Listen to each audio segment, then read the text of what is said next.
Gateway continues with my look at the anime adventures I grew up with. This time, we're looking at the anime movie trilogy Fatal Fury, or at least the last two.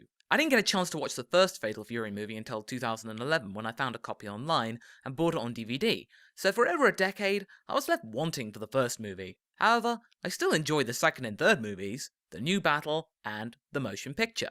Once again, the Fatal Fury movies were in the possession of my brother, and he was a devotee of the video games for the Neo Geo, as well as King of Fighters, the massive fighting series using all of the characters that the gaming company SNK had created. I played a little of the game when he wasn't looking, we shared the same computer for a while, and so I had a vague understanding of the concept. Simply put, these movies are tie-ins for the game series.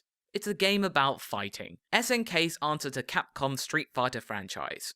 In the early 90s, both Fatal Fury and Street Fighter were somewhat equal in terms of reputation, but as time wore on, Capcom had the resources to move on to different platforms and generate ludicrous amounts of sequels, whereas SNK's offering rarely jumped off its own console, the Neo Geo, thusly restricting its reach.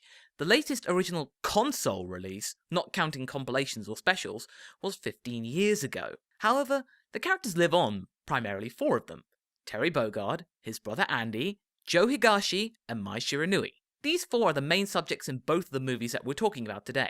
The original movie, Legend of the Hungry Wolf, the one I'd missed out on originally, was released in 1992, with The New Battle released a year later. The second game had been released, so therefore a straight-to-video feature would make sense, so as to tie in with the Fatal Fury franchise. Street Fighter hadn't done it yet, it'd be another 2 years before Street Fighter 2 the animation would be released. The New Battle's plot is pretty straightforward.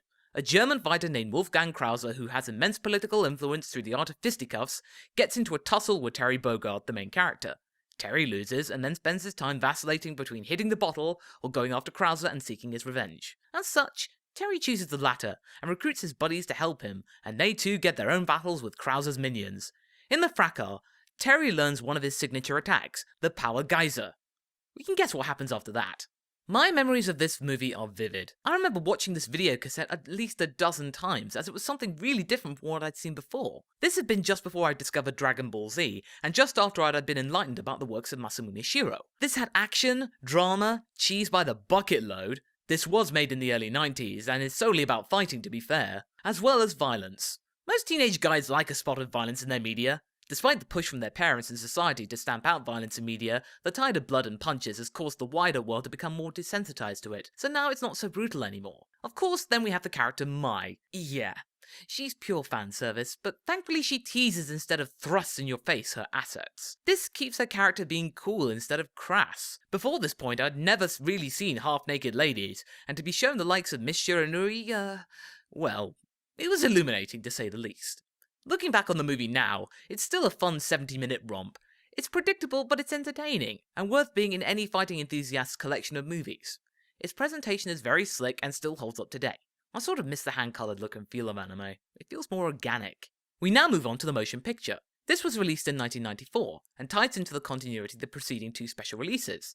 The characters, narratives, and visual style is retained, albeit significantly enhanced thanks to a greater budget, which is great for those who have watched any of the previous movies, but not so much if you didn't. Then again, if you went to see it in theatres, you would most likely be aware of Fatal Fury and its canon, so that's not so bad. The story is set around the tale of Sulia and Laocoon, siblings who have been divided thanks to the discovery of a great hidden power forged by Mars, the god of war. His power has consumed Laocoon, and so Sulia has gone on a search to find help, and luckily runs into Terry and pals. They then go on a massive quest around the world to find clues about where the last pieces of armor that Mars had forged are located. It's a mix of fighting, detective work, and blood. Something that my 14-year-old self found most enjoyable. And again, like its predecessor, watched many times.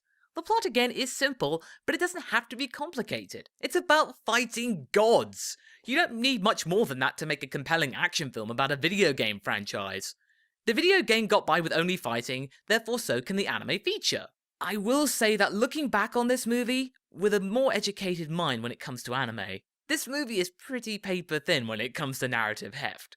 Don't get me wrong, it's still fun and I enjoyed rewatching it. But most of the time, it felt like we were revisiting many of the characters that had graced the first two outings. For example, we have only one scene involving Geese Howard, the villain of the first film, and all he does is knock down some trees. What was the point of him being there? His power is untapped and left open-ended. Then we get Lawrence Blood, Krauser's main minion from the second film, who comes in only to be killed by one of Laocoon's minions. His function is to add some action into an otherwise boring scene. Then the fan service count is lifted greatly with Mai being the main contributor, with many tricks of the trade being implemented, such as breast jiggles, shower scenes, and torn clothes making appearances. It's not as bad as it could have been, but it's a shame that she gets less action, and is instead used as a means to make her fiancé Andy look awesome, or to rescue people. Her role is diminished a lot, and that's sad. In fact, it seems to be all about Terry this time round. He is the main focus, as is his love interest with Sulia, which grows over time. The rest of his friends are pushed to the side, with only his brother Andy making any sort of impact. Nonetheless, it's worth watching, but I enjoyed it more when I was younger than I do now. Fatal Fury is one of those franchises which best represents the 1990s in terms of the fighting genre. Outlandish characters, ambitious design which was beginning to embrace the jump to 16-bit graphics, and a stronger emphasis on location. The world is represented by the characters of the Fatal Fury roster. I'm not the best at fighting games, but I still didn't let my ineptitude get in the way of enjoying this fine 90s nugget. If you're a fan of the fighting genre, give these movies a watch.